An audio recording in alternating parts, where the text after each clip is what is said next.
Setting price. Let's be honest. This is a place where a lot of us struggle early in our careers. You want to find a price that is high enough for you to make money, but not too high that you scare off clients. Sometimes people get caught up in the whole standard rates, but you can't charge the same price that the person at the top level in your field charges just because you have a similar camera. If you want to book consistently at your rate, whatever you decide, you must factor in and charge according to several factors. I'm gonna list 7 of the main ones. When I was just starting out, I did music videos for $50, then $150, and then when I polished my skills a little bit more, I was able to eventually charge $50,000 and higher. But it's a gradual process. So here's a few quick tips on how to charge the right price for your services. Make sure you're being honest with yourself while going through this list. Number 1, skill level. What's your skill level? Are you the best at what you do, or are you just average? Ideally, your skill level needs to justify or coincide with the rate that you're charging. If you want to charge top dollar, then you need to make sure that you are producing top dollar results. Because one of the quickest ways to kill your brand is by trying to charge top tier prices while doing average or low level work. Trust me, clients definitely know the difference, and bad reviews travel way faster than good ones. Also, being the best doesn't necessarily mean being the best videographer. I wasn't the best shooter when I started, but I had an incredible turnaround. I was the best at getting you your content quickly. So make sure you take into account your skill level when setting your prices. Number 2, brand recognition. This is easy. Does anybody know who you are? I mean, outside of your friends and your family. Does anyone know you or your brand? Have you established yourself enough that people know about you or know about your work, even if they never met you? I mean, significant number of people. Because again, you can't have an average skill level, no brand recognition, but want to charge astronomical prices. By the time I was able to comfortably charge thousands of dollars for my work, I had already built a brand. I had recognition just from my name alone. People would literally say, "Hey, I've heard you," whenever I introduce myself. Or they'd say, "Hey, I saw a video you did for so-and-so." Be realistic and factor in your brand recognition when setting your prices. Number 3, resume. What that resume do? Is your clientele mostly celebrities, or is it mostly friends and family? Who have you worked with? What projects have you done or been a part of?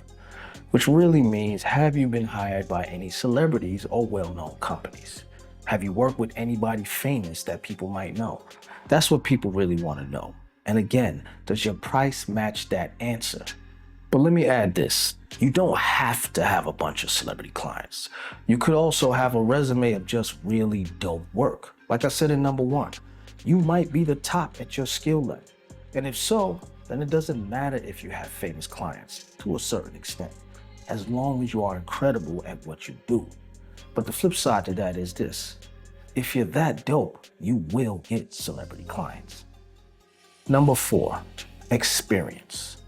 And I mean that in years. Do you have 2 years experience? Do you have 5 years experience? Or do you have 10+ years? But that's a tricky one, because people love to say, "I've been doing this for 10 years. Here's the thing. You can't say you have 10 years of experience, but you're still producing average level work, or you're not producing top level, top tier quality. You can't say you have 10 years of experience and have no famous clients or no big brand clients and nobody knows you. It doesn't work that way. And it will actually work against you. Because if you've been doing this for 10 or 15 years and haven't established more, why would someone want to hire you at a high cost when they could just hire someone else for the same or less with better stats than you? So be mindful of talking about how long you've been doing this without the receipts, but definitely factor in your experience when pricing. Number 5, invested. Are you invested? Do you have an office? Do you have a studio, a professional website, a business card, merch, whatever? Do you have the tools required for your job? Have you received a degree in your field, certification? Have you taken classes? Did you study under a legend? Or did you just watch some free videos online? Have you invested in equipment? Do you have a souped up custom built computer? Are you using industry standard equipment? Canon, Sony, Red, Blackmagic, Adobe, DaVinci, Pro Tools, etc.? Or are you just winging it and using spit and bubble gum? Yeah, I know nowadays you can record a video or take pics on your phone, but that's not the industry standard for professional tier. If you want to know how serious you are, then invest your hard-earned money. And if you want to charge people professional prices, then make sure you show up looking like a professional. Number 6, career versus hobby. In most cases, you can't expect full-time pay from part-time work. Ask yourself, is this your 9 to 5 or is it just your side hustle?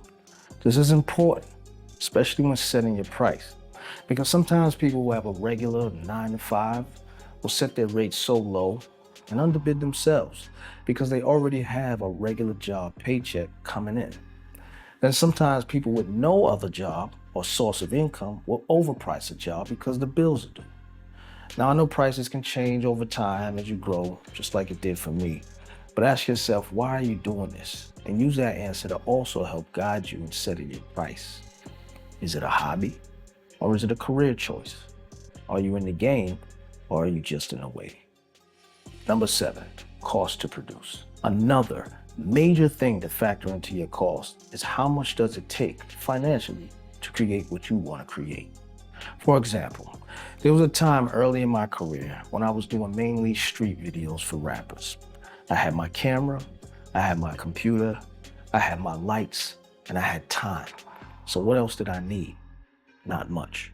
So I knew at that time, the lowest I could charge to do a video was the cost to travel back and forth, the cost to eat lunch for the day, and the cost to get one person to help me on set.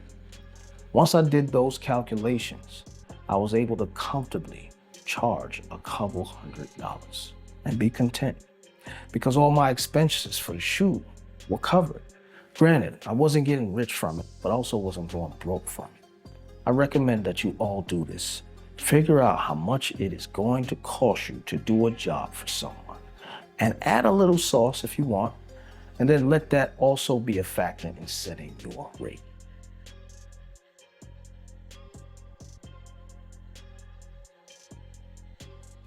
So, in conclusion, it may seem difficult to find a price to charge people for your services, but I promise you, if you go through these things, and if you're honest, you'll find a good place to land.